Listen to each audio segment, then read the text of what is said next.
साधु समाजे धर्म प्रेमी सज्जनों, माताओं एवं बहनों,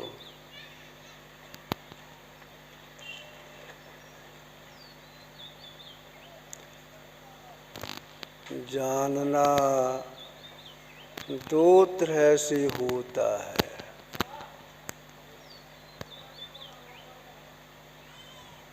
एक केवल बुद्धि के द्वारा जानना होता है, दूसरा अनुभव करके जानना होता है। दोनों जानने में लाभ ही लाभ है, लेकिन अंतर है।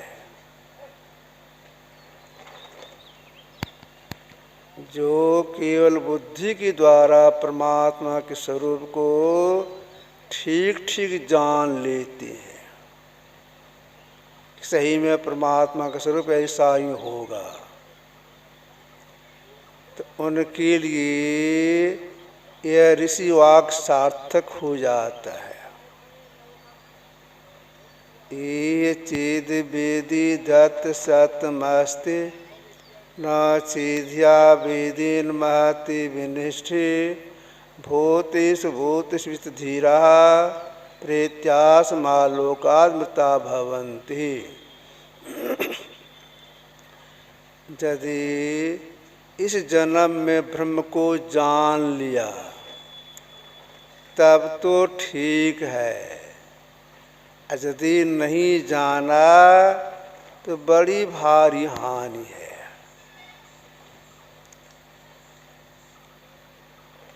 यदि इस जन्म में ब्रह्म को जान लिया, केवल बुद्धि में जान लिया, तब तो ठीक है। ठीक क्या है? ठीक यही है, जब उसका शरीर छूटेगा फिर पुनः उसी आत्मा को मनुष्य शरीर ही मिलेगा, यही ठीक है। अगर अनुभव करके जान लिया तो मनुष्य शरीर में और नहीं आएगा, सदा के लिए मुक्त हो जाएगा। यह तो बहुत दूर की बात हुई। कम से कम मनुष्य मिलता रही, इसी के लिए महापुरुषों ने प्रयास किया है। लोग बुद्धि के द्वारा जाने, तरह तरह समझाने के प्रयास किए हैं। बुद्धि के द्वारा लोग जाने परमात्मा के सही स्वरूप को, परमात्मा का सही स्वरूप ऐसा ही होगा। क्या समझाने का प्रयास किए हैं महापुरुषों ने? तुलसीदास महाराज लिखा है कि व्यापक व्याप अखंड अनंता अखिल अमोघ शक्ति भगवंता आदि। जिसमें घुसा जाए वह व्याप्य, जो घुसे वह व्यापक।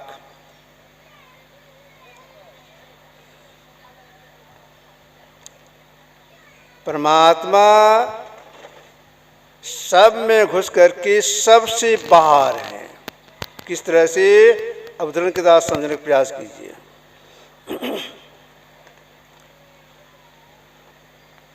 आप एक कांच का कोई बर्तन ले लें, मिट्टी पानी घोल करके आप कांच के बर्तन में छोड़ दें, दे दें उसमें स्थिर होने के लिए। आप देखेंगे धीरे धीरे मिट्टी पेंदे में बैठ जाएगी। कांच के बर्तन में देखने में आता है, बर्तन के पेंदे में बैठ जाएगी। और गौर से देखेंगे तो मिट्टी के कण कण में पानी घुस करके अपना मंडल बाहर, मंडल से ऊपर है। मिट्टी व्याप्य, और पानी व्यापक।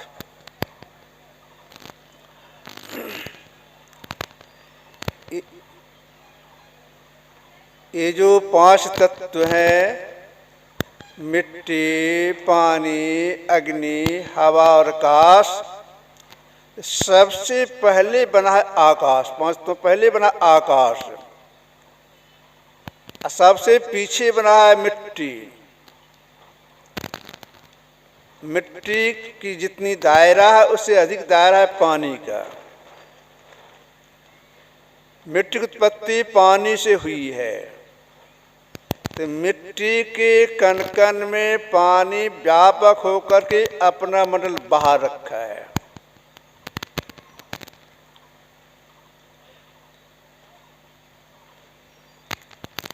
मिट्टी और पानी ये दो हो गए। पानी की उत्पत्ति हुई है अग्नि से। अग्नि का दायरा पानी से बेसी बताया गया है। अग्नि ने ताप, गर्मी, तो अग्नि मिट्टी में और पानी में दो तत्वों में व्यापक होकर के अपना मंडल बाहर रखी है। कौन? अग्नि। अग्नि की उत्पत्ति हुई है हवा से। तो हवा मिट्टी में, पानी में और अग्नि में, इन तीन तत्वों में व्यापक होकर के अपना मंडल बाहर रखे हैं। हवा की उत्पत्ति हुई आकाश से, यानी शून्य से। तो यह आकाश मिट्टी में, पानी में, अग्नि में और हवा में, चार तत्वों में व्यापक होकर के अपना मंडल बाहर रखें। यह आकाश, जिस आकाश में इतनी बड़ी पृथ्वी है, जिस पृथ्वी पर 7 समुद्र भी हैं, बहुत सा देश बसा हुआ है।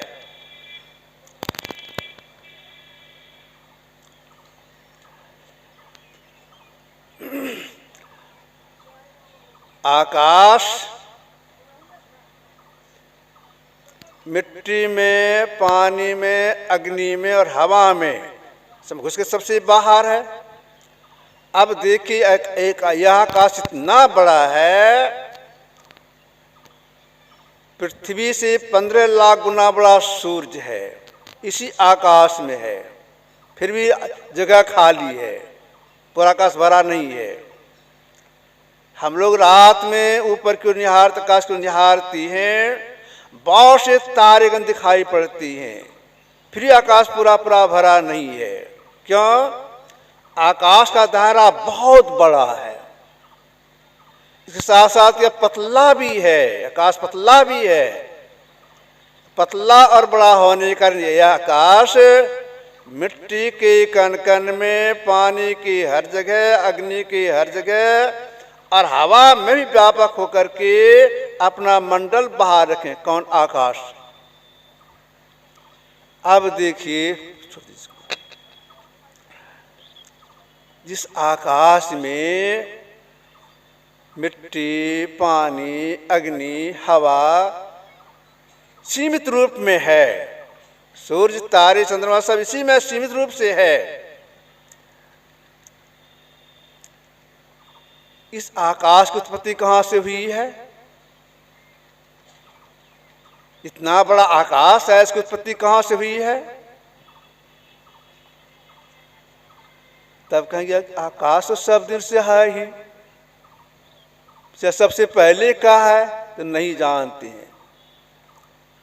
आकाश की उत्पत्ति हुई है समष्टि अहंकार से। याद रखिए, समष्टि अहंकार से। तो समष्टि अहंकार क्या हो गया?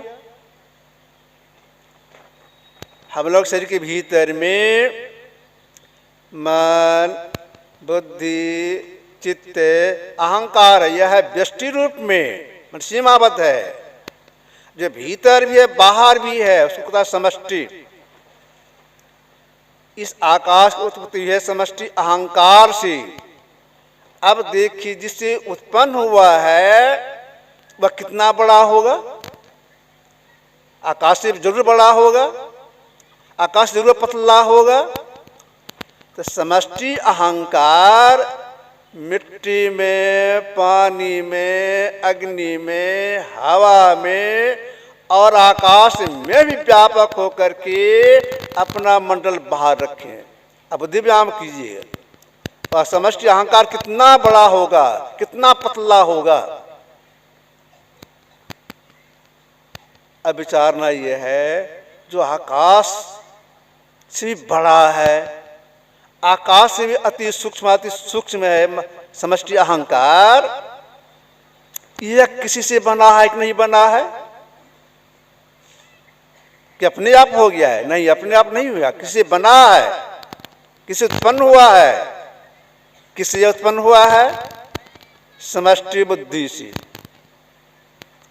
हम शरीर के भीतर में व्यष्टि बुद्धि है, समष्टि बुद्धि का दायरा बहुत बड़ा है। अब यह समष्टि बुद्धि इतना बड़ा, इतना पतला है, यह समष्टि बुद्धि मिट्टी में, पानी में, अग्नि में, हवा में, आकाश में और समष्टि अहंकार में भी व्यापक होकर घुस करके अपना मंडल बाहर रखा है। कौन? समष्टि बुद्धि। इतना होने पर भी समष्टि बुद्धि ससीम ही है, इसका अवकाश है, अब किसी बना है, किसी उत्पन्न हुआ है। तब आप कहेंगे समष्टि बुद्धि किस उत्पन्न हुआ है? तो आपसे कहना है मूल प्रकृति से, जिसको शास्त्रीय भाषा में कहा गया है साम्यधारी जड़ात्मिका मूल प्रकृति। साम्यधारी क्यों कहा गया? इसलिए यहाँ पर सतोगुण, रजोगुण, तमोगुण समवस्था में रहता है। इसको दूसरी भाषा में, दूसरे शब्दों में कहेंगे महाकारण मंडल।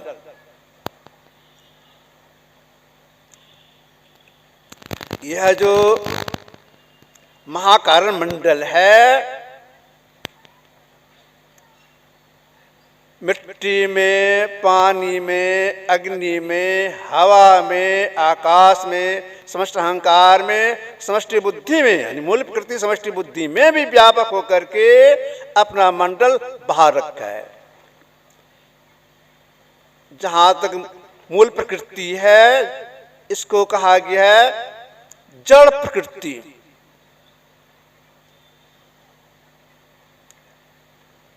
यह भी ससीम है, यह भी किसी से बना है। यह किससे बना है, किससे उत्पन्न हुआ है? चेतन प्रकृति से। चेतन प्रकृति का दायरा बहुत बड़ा है। चेतन प्रकृति बड़ा और सूक्ष्म होने के कारण मिट्टी में, पानी में, अग्नि में, हवा में, आकाश में, समष्टि अहंकार में, समष्टि बुद्धि में और मूल प्रकृति में व्यापक होकर के अपना मंडल बाहर रखा है। परमात्मा चैतन्य चेतन प्रकृति में भी चेतन व्यापक होकर के अपना बाहर रखे हैं। मतलब क्या हो गया कि परमात्मा मिट्टी में, पानी में, अग्नि में, हवा में, आकाश में, समष्टि अहंकार में, समष्टि बुद्धि में, मूल प्रकृति में, पराप्रकृति में, सब में व्यापक होकर के सबसे बाहर हैं। और जिसमें है वे वैसा ही वे हैं, वैसा उसी सदृश के हैं। मिट्टी में मिट्टी के सदृश, कोई अंतर नहीं। मिट्टी में मिट्टी के सदृश, पानी में पानी के सदृश, अग्नि में अग्नि के सदृश, हवा में हवा के सदृश, आकाश में आकाश के सदृश, समष्टि अहंकार समष्टि अहंकार के सदृश, मन में मन के सदृश, चावल में चावल के सदृश, दाल में दाल के सदृश, जिसमें वैसे वे हैं। जो ऐसे परमात्मा हैं उनके लिए नानक सब कहना है अलख अपार अगम अगोचरी नाथ काल कर्मा जात अजात अजो निसंभव न स्वभावन भर्म। जात अजात अजो निसंभव। पहले क्या कहा नानक साहब ने? अलख। जो मिट्टी में मिट्टी के सदृश है, पानी पानी सदृश है, उसको इस आंख से नहीं देख सकती हैं, ख्याल से नहीं देख सकती हैं, स्वप्न में नहीं देख सकती हैं, यहां तक दृश्य उनको नहीं देख सकती हैं। है जिसका नहीं रंग नहीं रूप रेखा, जिसे दिव्य दृष्टियों से नहीं कोई देखा। गुरुदेव की वाणी है। दिव्य दृष्टि से जो देखने में आता है परमात्मा की माया है। क्यों माया क्या गया? कहा गया दृष्टि हो गई तो फिर माया ही देखते हैं। इसलिए माया एक नाम का जप करती है, एक रूप का ध्यान करती है, शून्य ध्यान करती है, निष्क्रिया करती है, तो दिशा सटती है, दिशा प्राप्त हो जाती है। दिशा प्राप्त हो जाने पर भी ये भीतर की चार इंद्रियां हैं, मन बुद्धि चित्तअहंकार, यह रही जाती है। इसके साथ में रख जो देखा जाता है सुना जाता है परमात्मा की माया। गो गोचर झल की मन जाई सो सब माया जानो भाई। जब दौड़ है सब माया माया है। नारद जी गए थे श्वेत द्वीप तारा मन दर्शन करने के लिए। मेरा भगवान ने कहा हे मुने, ऐसे मेरा रूप आप देख रहे हैं से, यह मेरी माया है। मेरे शत्रु देखने के लिए इससे आगे इससे और आगे आपको जाना होगा। तो जो दृश्य नहीं देखने आती हैं वे एक ही एक हैं। उसी के लिए कहा गया है अनंत। अगर दो अनंत माना जाएगा दोनों ससीम हो जाएगा। जो एक ही एक है उनके बाहर अवकाश में सीमा रहित है। और जितने और उसके पहले जितनी भी चीजें हैं सब सीमा सहित हैं। गुरुदेव संत बन गए तभी उन्होंने लिखा है सतंग चतुर्थ भाग में, चेतन और जड़ के समन शांत अनस्थिर। चेतन जड़ के समन शांत और अनस्थिर हैं। सारे शांत लोग पार अनंत अवश्य है। क्या कहा इन्होंने? चेतन और जड़ के समन शांत। जड़ प्रकृति के चार मंडल हैं, स्थूल सूक्ष्म कारण महाकारण। ये जड़ के मंडल हो गए। स्थूल शांत मन सीमा वाला, सूक्ष्म शांत सीमा वाला इसके बाद अवकाश, कारण शांत महाकारण शांत ये ससीम, और केवल वह भी शांत प्राप्त शांत उसके बाद अवकाश। सारे शांतों के पार में जो है सब सारे शांतों में व्यापक जो उसके बाहर हैं एक ही एक उसी को अनंत कहा गया है। जो अनंत है वो वाणी के विषय नहीं है। को वाणी की तरह कोई नहीं कर सकती है। भगवान राम बैठे हुए थे, वशिष्ठ मुनि बैठे हुए थे, आदम चर्चा चल रही थी। किसी बात सिलसिले में भगवान राम निवेदन करती हैं, गुरुदेव कहा जाए ब्रह्म का स्वरूप क्या है? वशिष्ठ मुनि के पहले कुछ बोल रहे थे, आध्यात्मिक ज्ञान कुछ बोल रहे, सुना रहे थे भगवान राम को। अब बीच में निवेदन कर दिए, गुरुदेव कहा जाए ब्रह्म का स्वरूप क्या है? तो जैसे निवेदन के ब्रह्म का स्वरूप क्या है, बस मुनि बिल्कुल साइलेंट चुप हो गए, कुछ नहीं बोलने लग गए। अब भगवान राम सोचते हैं, गंभीर प्रश्न कर दिया कि ब्रह्म का स्वरूप क्या है, सोच के उत्तर देंगे, प्रतीक्षा में है। थोड़ी देर बाद फिर निवेदन करते हैं, गुरुदेव कहा जाए ब्रह्म का स्वरूप क्या है? बस चुपचाप बैठी रही, कुछ नहीं बोले। थोड़ी प्रतीक्षा के फिर कहते हैं, गुरुदेव कहा जाए ब्रह्म का स्वरूप क्या है? बस कुछ नहीं बोले। तब वहां राम हाथ जोड़ते कहते, गुरुदेव हमसे कुछ गलती हो गई, गलती को तो माफ कीजिए और कहिए ब्रह्म का स्वरूप क्या है? तब वशिष्ठ मुनि बोले, हे राम आपने जब से पूछना शुरू किया है ब्रह्म का स्वरूप क्या है, तब से मैं उत्तर देना शुरू कर दिया, उसी समय से उत्तर देना शुरू कर दिया। आप तो बिल्कुल चुप ही रहे, उत्तर कहाँ मिला? हे राम इसका उत्तर ही चुप है। अगर मैं कुछ कहूँगा वाणी के वैसा हो जाएगा। जस कहती है तो हो तो नहीं, जैसा है तैसा सो, वाणी के वैसा है नहीं। ऐसे परमात्मा के लिए कबीर साहब ने कहा, जा का नाम अकौआ भाई, ता का रमय नहीं गाई। अकौआ कहने में नहीं आता है, तो जो अकौआ है कहने में नहीं आती हैं, उनसे कहीं भी खाली नहीं है। वे आगे हैं, पीछे हैं, ऊपर हैं, नीचे, सर्वत्र वही हैं। उसी में हम लोग चलते हैं, सांस लेते हैं, सारा कार्य उसी के अंदर में होता है। तब आप कहेंगे जो हर जगह परमात्मा परमात्मा है, हमको देखते क्यों नहीं है, हम मिलते हुए क्यों नहीं है? तो आपने देखा होगा मछली को, मछली पानी में रहती है, पानी में तैरती है, पानी में खाती है, सारा कार्य पानी के अंदर में करती है, लेकिन पानी में पी नहीं सकती है। क्यों? उसके जबड़े की बनावट ऐसी है, जितना सा चारा पकड़ती है उतना उसके पेट में जाता, पानी नहीं जाता साथ में, उसके साथ पानी नहीं घुसता पेट में। पानी बिच में प्यासी मई सुन सुनी आवत हाँसी, आत्मज्ञान बिना सब झूठा, क्या मथुरा क्या काशी, कबीर साहब की वाणी है। उसी तरह से परमात्मा अंदर हम हैं, लेकिन उनको देख नहीं पा रहे हैं। अब मछली पानी के अंदर में पानी पी नहीं सकती है, खाती जरूर पानी पीती होगी, तो कैसे पानी पीती है?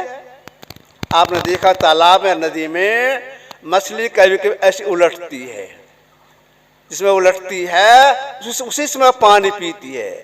उसी तरह से हम परमात्मा के अंदर हैं, परमात्मा चलते फिरते हैं, सारा का परमात्मा के अंदर हो रहा है। अगर उनको देखना चाहते, मिलना चाहती है, उल्टना पड़ेगा।